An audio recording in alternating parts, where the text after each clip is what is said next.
ABP news आपको रखे आगे।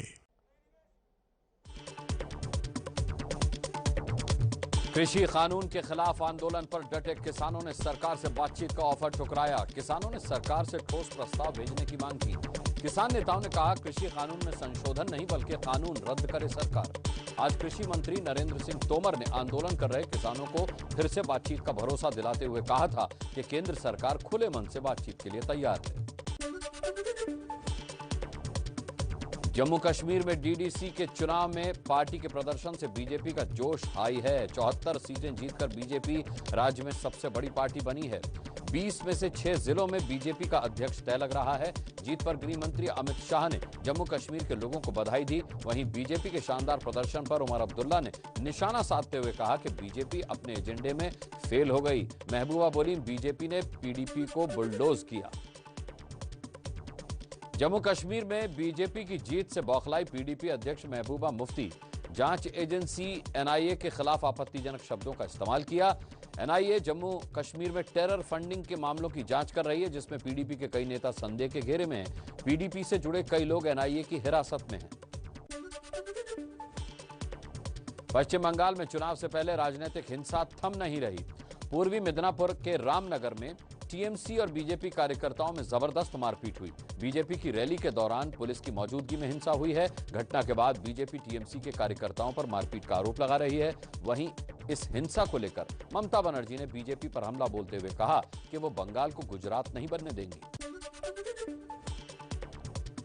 सीमा पर चीन से जारी तनाव के बीच आज लद्दाख पहुंचे army chief MM Naravane. Kailash range के रेचिनला दर्रे पर लिया सेना की तैयारियों का जायजा। इस दौरान सेना प्रमुख ने जवानों को क्रिसमस और नए साल की बधाई दी और गिफ्ट भी बांटे। सेना प्रमुख का यह दौरा काफी अहम माना जा रहा है, क्योंकि एलएसी पर भारत और चीन के बीच पिछले कई महीनों से विवाद चल रहा है। पिछले हफ्ते भी चीन ने घुसपैठ की कोशिश की थी। एनआईए के रडार पर खालिस्तानी संगठन। आज एनआईए की टीम ने खालिस्तानी आतंकी गुरजीत सिंह निज्जर को दिल्ली के इंदिरा गांधी एयरपोर्ट से गिरफ्तार किया। गुरजीत सिंह इससे पहले साइप्रस में रह रहा था। उसे वहां की एजेंसियों ने वापस भारत भेज दिया था। गुरजीत सिंह के खिलाफ कई आपराधिक मामलों में जांच चल रही है। चीन पर भारत की आर्थिक सर्जिकल स्ट्राइक जारी है। रेलवे ने चीनी कंपनी के टेंडर को एक बार फिर से रद्द कर दिया है। वंदे भारत एक्सप्रेस के प्रोजेक्ट में चीनी कंपनियों ने भारतीय कंपनी के साथ मिलकर टेंडर भरा था, लेकिन लगातार तीसरी बार रेलवे ने चीनी कंपनी को ठेंगा दिखा दिया है। इस पूरे प्रोजेक्ट की कीमत 1800 करोड़ रुपए बताई जा रही है। जम्मू कश्मीर के गांदरबल में सीआरपीएफ के जवानों पर आतंकी हमला हुआ है। आतंकवादियों ने सीआरपीएफ के बंकर पर ग्रेनेड से हमला किया, जिसमें सीआरपीएफ के 3 जवान बुरी तरह से घायल हो गए। यह हमला तब हुआ जब जवान अपनी ड्यूटी पर तैनात थे। फिलहाल जख्मी जवानों का इलाज चल रहा है और हमला करने वाले आतंकियों की तलाश के लिए सेना ने इलाके की घेराबंदी कर दी है।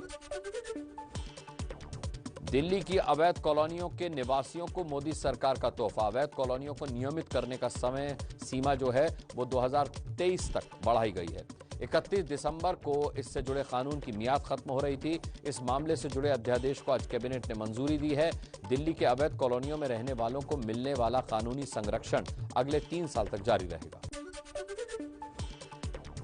आज करीब 9 महीने के बाद ओडिशा के पुरी का जगन्नाथ मंदिर दर्शन के लिए खुला। आज सिर्फ मंदिर के सेवादारों के परिजनों को ही दर्शन की इजाजत मिली। आम नागरिकों को 26 दिसंबर से मंदिर में दर्शन करने की इजाजत मिलेगी। नए साल के मौके पर 1 और 2 जनवरी को जगन्नाथ मंदिर बंद रहेगा। 3 जनवरी से मंदिर को भक्तों के लिए फिर से खोल दिया जाएगा।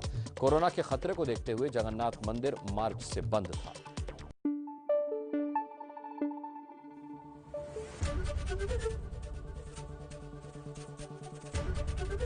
एबीपी न्यूज आपको रखे आगे।